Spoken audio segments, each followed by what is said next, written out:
iki taraf arasında, yani birbirine temas eden iki taraf arasında metaforik olarak konuşmak gerekirse mayınlı bir bölgenin temizlenmeye karar verilmiş olması olarak değerlendirip ve bu çatışmasızlık zemininin, çatışma pratiğinin ortadan kaldırılıp bir yasayla, yani meclis bünyesinde bugüne kadar Türkiye'de çok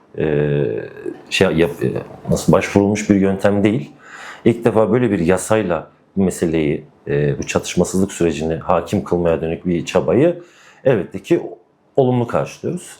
Hani bu Kürt sorunun çözümüne dair bir nihai bir çözüm değilse de ilk adımı başlatmak, silahların sustuğu, siyasetin demokratik zeminde, siyasetin konuşulmaya başlandığı, sadece siyaset sahnesinde mücadelenin veya müzakerenin buraya başvurulmuş olması açısından önemli.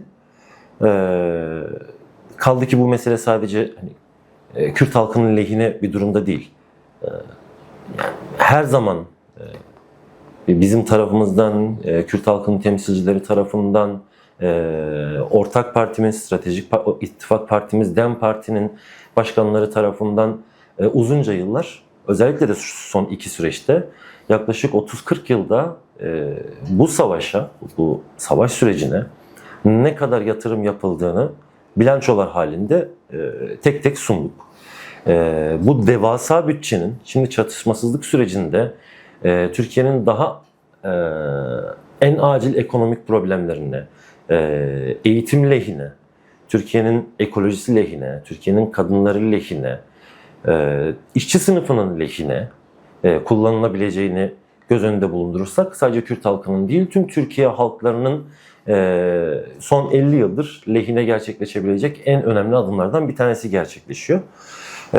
Yani bu anlamda olumlu desteğimizi elbette ki açıklamakta en ufak bir beis, en ufak bir çekince duymuyoruz. Buradan aynı zamanda kendimize de bir görev çıkartıyoruz. Sürecin başında söylemiştik, barışın seyircisi değil, kalıcı barışın öznesi olarak görüyoruz kendimizi. Türkiye'deki sosyalist bir parti olarak